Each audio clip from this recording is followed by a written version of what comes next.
Before refilling, prepare the following items. Synjink BP900 pigment ink.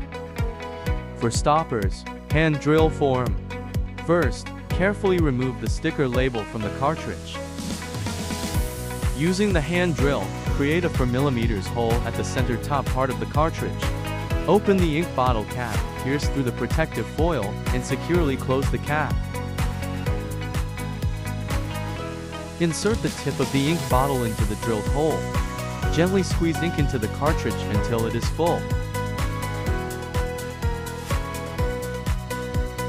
Insert a stopper into the drilled hole to seal it. If desired, place the sticker label back on the cartridge. After refilling, the printer may not recognize the ink capacity, and might show low ink or even stop working. To reset the ink volume, insert a set of spare cartridges full or empty into the printer. Then reinsert the refilled cartridges.